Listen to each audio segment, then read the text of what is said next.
Bang Basel dari bahasa Inggris 92, lahir 1 Maret 1973, status menikah, saya kenal istrinya. Alamat Jalan Masak Beji Depok, pekerjaan konsultan dan guru, nomor HP dan akun medsosnya silakan dilihat. Karena waktu silakan Bang Basel. Baru sadar tanggal lahirnya sama sama saya itu ya. Maksudnya bulannya. Oh bulan ya, luar biasa emang. Orang penting ya seperti itu Bang. Sehat Bang Marcel. Bang Ubed suaranya kayak agak terputus Bang. Oh iya cukup. Tes suaranya masuk nggak? Ya masuk Bang sekarang Bang. Oke Bang. Ya baik, ya udah deketin deh. Ya baik. Assalamualaikum warahmatullahi wabarakatuh. Waalaikumsalam warahmatullahi wabarakatuh. Iya, jadi saya nggak pakai slide ya teman-teman. Sama kamera Pak Basel, munduran dikit. Nah. Suaranya kedengeran nggak kalian ini? Nah, kedengeran, udah kedengeran. Ada dokter, ada ini banyak dokter nih, jadi nanti saya buru-buru aja selesai ya. Karena nggak enak nih. Ada panitia mohon dipin video Bang Basel mungkin. Apa Pak? Dipin video Bang Basel. Oh gitu. Iya. Siap. Udah ya. Suaranya jelas ya. Oke Bang. Oke, baik. Baik. Bismillahirrahmanirrahim. Saya melanjutkan apa yang disampaikan oleh Kang Ubed ya. Tadi Kang Ubed menyebut teori dari orang Prancis ya, yang meninggal karena AIDS itu Foucault ya. Nyebutnya apa ya Bang Ubed ya? Foucault atau apa tuh ya? Atau Foucault.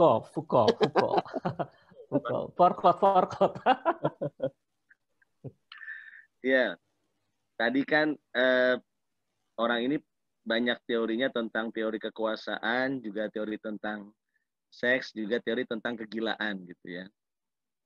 Saya tertarik untuk melanjutkan teori yang beliau buat ini adalah teori tentang kegilaan ya.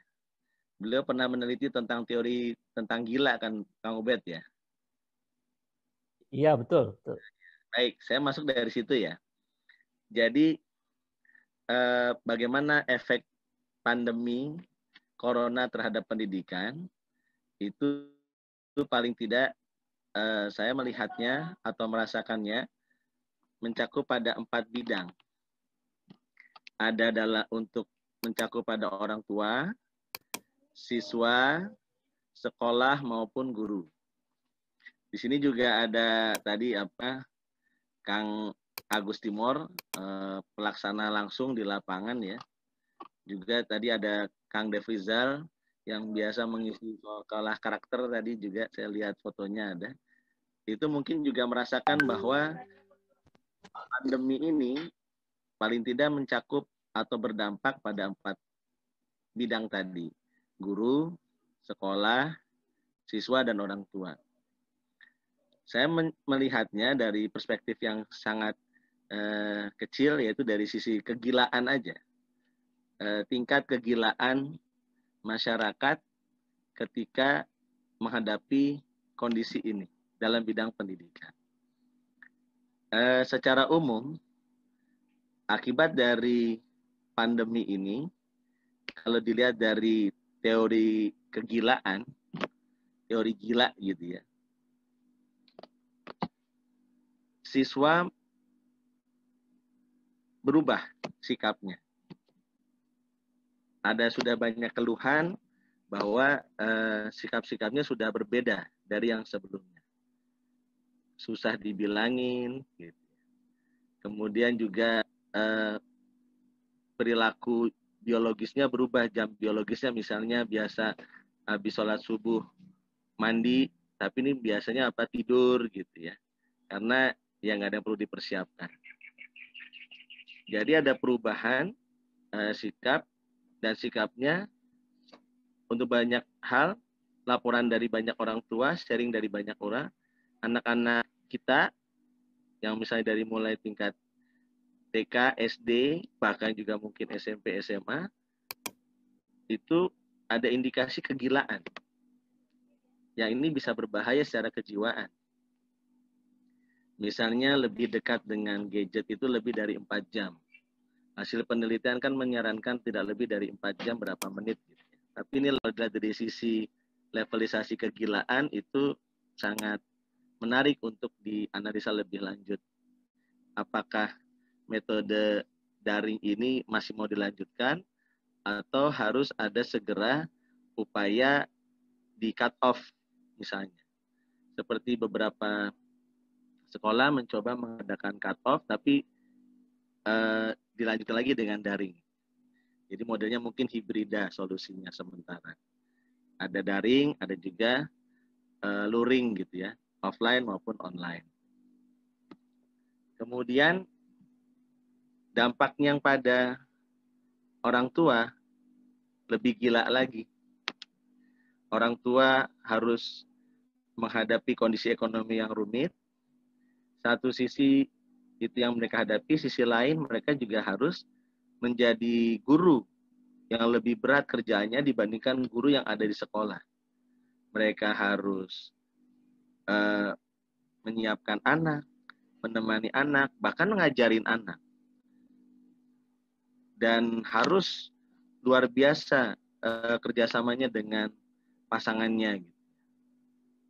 Dan ini menunjukkan kondisi di mana sebagian orang tua itu tingkat stresnya jadi tinggi. Stresnya jadi tinggi. Jadi makanya kalau ada kesempatan goes tuh banyak yang goes. Sekarang mungkin ingin menghilangkan stres ya dengan goes gitu ya, dengan olahraga atau sepeda. Tapi yang nggak punya sepeda kasihan juga tuh ya. Mesti gimana solusinya? Mungkin nanti tanya sama Didi ya. Didi mungkin punya solusi sepeda kayu yang buat masa pandemi Pak Didi ya. Tapi mungkin bisa. Yang jelas tingkat kegilaan, depresi, stres orang tua itu meningkat. Belum lagi kondisi ekonominya sudah makin berat. Yang tadi Kang Ubed juga sudah sampaikan. Itu kalau nggak salah penelitiannya udah lama ya Kang Ubed ya. Kang Ubed pernah menyampaikan tuh 4-5 bulan yang lalu mungkin ya. Jadi sekarang mungkin udah makin parah gitu kondisi sebagian masyarakat di negara kita. Kemudian yang ketiga, tingkat kegilaan juga terjadi pada guru.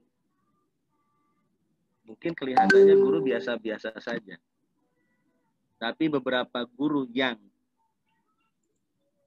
belum terbiasa dengan menggunakan teknologi, itu pernah kami mengadakan pelatihan untuk mereka, itu ada sharing-sharing yang mereka sampaikan bahwa mereka berharap ini segera berakhir. Walaupun kondisinya mereka sudah tahu berbahaya.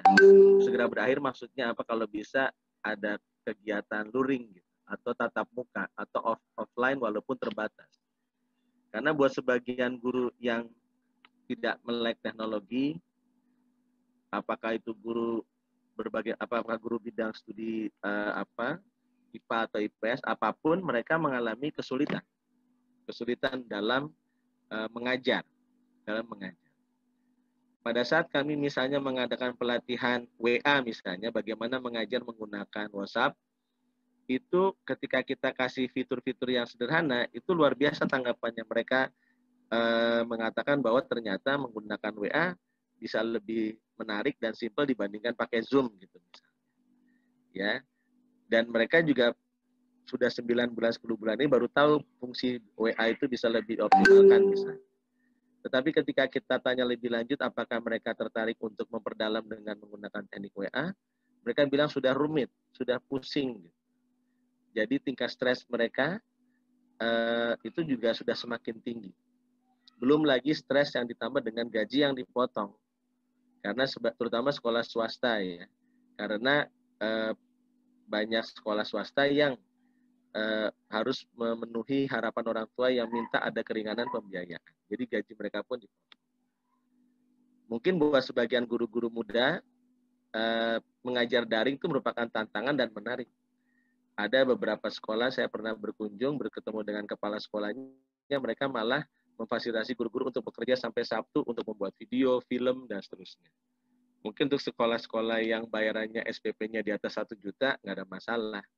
karena kuotanya nggak ada masalah. Tapi buat guru-guru yang udah capek-capek bikin film, tapi siswanya nggak ada kuota, itu bikin mereka juga jadi sedih gitu ya buat para guru, karena udah capek-capek nggak ada yang nonton gitu, karena nggak ada kuota. Itu terjadi di beberapa sekolah, sehingga guru-guru tidak termotivasi untuk membuat pelajaran daring yang menarik. Karena apa? Buat apa nggak ditonton, belum lagi sinyalnya yang patah-patah dan seterusnya.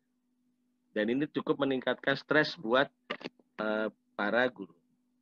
Lalu bagaimana dengan tadi sudah ya, siswa sudah, stresnya ada, orang tua juga stres, gitu.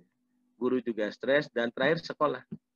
Sekolah ini juga mengalami tingkat stres atau tingkat kegilaan yang mungkin harus disikapi dan dicarikan solusinya. Atau kita mungkin memberikan saran pada sekolah. Jika nanti mungkin ada para dokter pendidikan yang mungkin punya pengalaman. Ya.